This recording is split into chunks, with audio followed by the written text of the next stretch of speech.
Well, happy Friday, everybody. Pastor Steve here. So glad you've joined me for today's devotion. We are in the book of Psalms in our reading plan.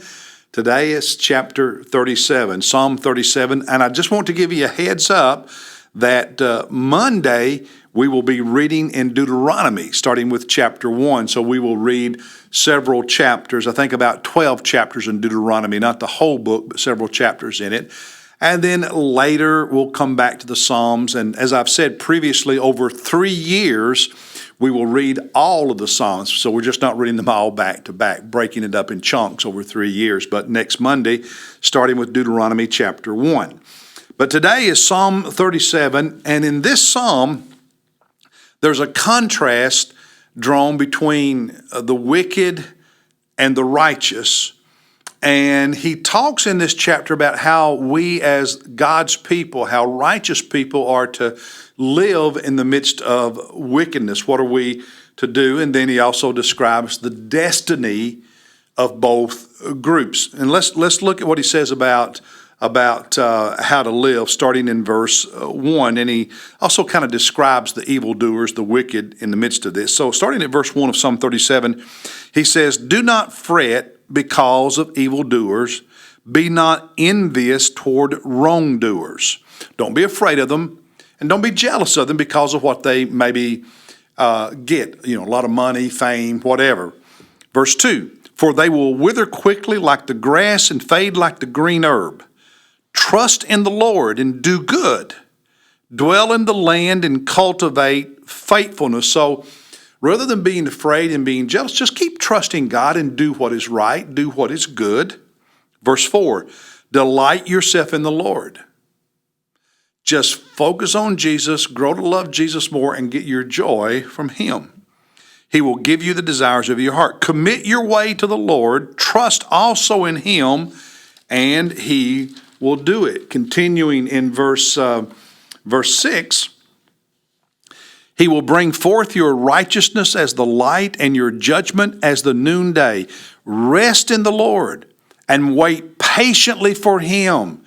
Do not fret because of him who prospers in his way, because of the man who carries out wicked schemes." In other words, don't become so overwhelmed because of the success, okay, or the wealth or the popularity of someone who's not living right, that you become jealous and you start taking shortcuts and doing like them. Be patient, he says, and wait on God. Find your delight, your joy in the Lord. Rest in Him. And in verse 7, and patiently wait for Him, and don't worry.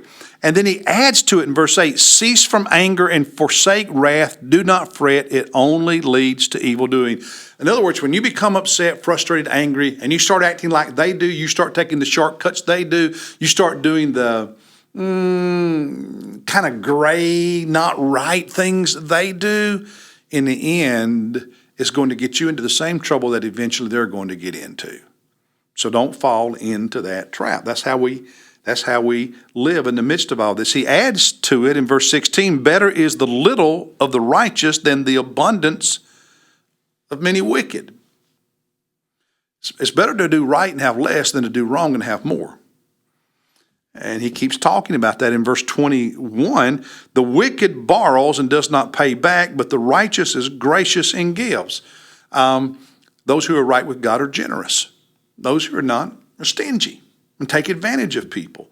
And then another verse, verse 30, "The mouth of the righteous utters wisdom, and his tongue speaks justice." He tells people things that makes their life better, and he does care about justice and equity, all of that.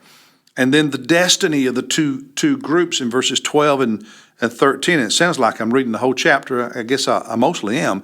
He says in verse 12 and 13, "The wicked plots against the righteous and gnashes at him with his teeth," bites on him, tries to hurt the good people. "And the Lord laughs at him." God laughs at the wicked people. Why? "For he sees his day coming." God sees not just the moment in the near future. God sees the day coming when the righteous will pay, when the unrighteous, the wicked will pay for their sin and all the wrong they do and how they treat people badly, God laughs because he sees the destiny that awaits them, even if they don't. And it's like God is saying to you and me, hey, don't get so hung up on their immediate success that you forget what's really going to happen to them in the end. You need to always keep that in mind. And then in verse 18, the Lord knows the days of the blameless, and their inheritance will be forever.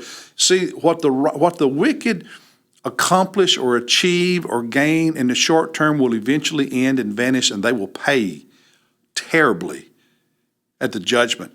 But the inheritance of the blameless, the inheritance of the righteous, you may not see much now. There is a lot to see now, but you may not think is a lot. But the inheritance of the righteous is forever. It's for eternity, he says. Yours is not going to end. It's going to last.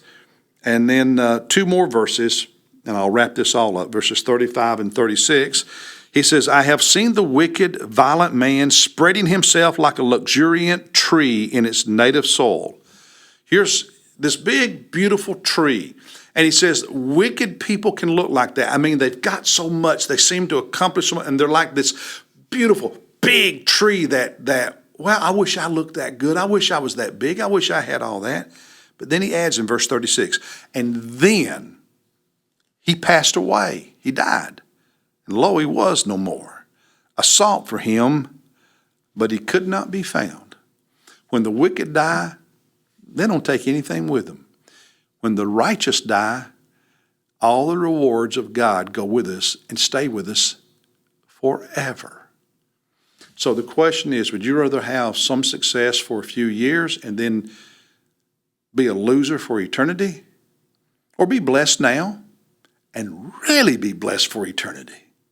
You've got to keep all this in perspective and just keep trusting the Lord, be patient and wait on the Lord, and don't allow your emotions, when you look at the wicked and their apparent current success, to mess you up. Because if you allow your emotions regarding them to mess you up, your destiny ends up being the same as theirs. And that's a real tragedy. So wait on the Lord, be patient, trust him, and do good. Do what is right.